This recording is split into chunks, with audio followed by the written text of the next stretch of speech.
আমি সেই মেয়ে। বাসে, ট্রেনে, ট্রামে, রাস্তায় আপনি যাকে রোজ দেখেন, যার শাড়ি, কপালের টিপ, কানের দুল আর পায়ের গোড়ালি আপনি রোজ দেখেন, আর আর আরো অনেক কিছু দেখতে পাবার স্বপ্ন দেখেন, স্বপ্নে যাকে ইচ্ছে মতন দেখেন, আমি সেই মেয়ে। বিহারের প্রত্যন্ত গ্রামে দিনের আলোয় যার ছায়া মাড়ানো আপনার ধর্মে নিষিদ্ধ, আর রাতের গভীরে যাকে বস্তি থেকে তুলে আনতে পাইক বরকন্দাজ পাঠান আপনি, আর সুসজ্জিত বিছানায় যার জন্য অপেক্ষায় অধীর হয় আপনার রাজকীয় লাম্পট্য, আমি সেই মেয়ে।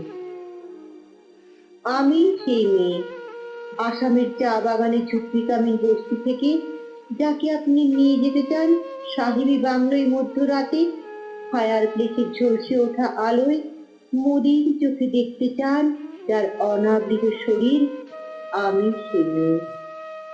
রাজস্থানের শুকনো উঠোন থেকে পিপাসার জল আনতে যাকে আপনি পাঠিয়ে দেন 10 মাইল দূরে সরকারি ইদারায়, আর 20 মাইল যেতে ক্লান্ত বিধ্বস্ত যে রমণী ঘোড়া কাঁখিয়ে ঘরে ফিরলেই যাকে বসিয়ে দেন চুলার আগুনের সামনে আপনার রুটি বানাতে, আমি সেই মেয়ে। আমি সেই মেয়ে যাকে নিয়ে আপনি মগ্ন হতে চান গঙ্গার ধারে, কিংবা ভিক্টোরিয়ার সবুজে, কিংবা সিনেমা হলের নীল অন্ধকারে, যার চোখে আপনি এঁকে দিতে চান ছোটা স্বপ্নের কাজল আর ফুরিয়ে যাওয়া সিগারেটের প্যাকেটের মতো, যাকে পথের পাশে ছুঁড়ে ফেলে আপনার ফুল সাজানো গাড়ি শুভ বিবাহ সুসম্পন্ন করতে ছুটে যায় শহরের পথে, কোলে দেখা আলোর গভীরিতে একা দাঁড়িয়ে থাকা, আমি সেই মেয়ে। আমি সেই মেয়ে। এমনকি দেবতারাও যাকে ক্ষমা করেন না, অহংকার আর শক্তির দম্ভে যার গর্ভে রেখে যান কুমারীর অপমান, আর চোখের জলে কুন্তি হয়ে নদীর জলে বিসর্জন দিতে হয় কর্ণকে আত্মযোগে, আমি সেই মেয়ে। সংসারিক অসময়ে আমি ভরসা। আমার ছাত্রকর্মের টাকায় মায়ের ওষুধ কেনা হয়, আমার বাড়তি রোজগারে ভাইয়ের বই কেনা হয়, আমার সমস্ত শরীর প্রবল বৃষ্টিতে ভিজতে থাকে, কালো আকাশ মাথায় নিয়ে আমি ছাতা হয়ে থাকি, ছাতার নিচে সুখে বাঁচে সংসার।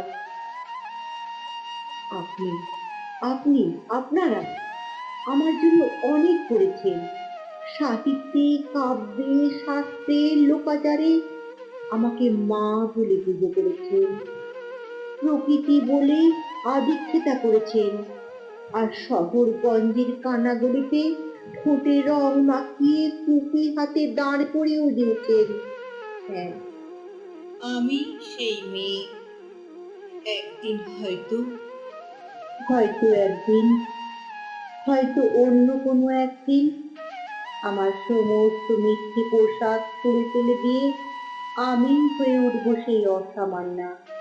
খোলা চুল মেঘের মতো থাকবে আমার খোলা পিঠ, দু চোখে জ্বলবে ভীষণ আগুন, কপাল ঠিকরে বেরোবে ভয়ঙ্কর তেজের রশ্মি, হাতে ঝলসে উঠবে সেই খড়গ, দু পায়ের নুপুরে বেজে উঠবে রণদুন্দুভি, নৃশংস অট্টহাসিতে পড়ে উঠবে আকাশ, দেবতারাও আতঙ্কে স্তব্ধ হয়ে বলতে থাকবেন মহামেঘ প্রভাং তৌরাং মুক্তকেশিং চতুর্ভুজাং কালিকাং দক্ষিণাং মুন্ডমালা বিভূষিতাং। বিভৎস দাবানলের মতো আমি এগোতে থাকবো, আর আমার এগিয়ে যাবার পথের দুপাশে মুন্ডহীন অসংখ্য দেহ ছটফট করতে থাকবে। সভ্যতার দেহ, প্রগতির দেহ, উন্নতির দেহ, সমাজের দেহ। হয়তো আমি সেই মেয়ে, হয়তো হয়তো বা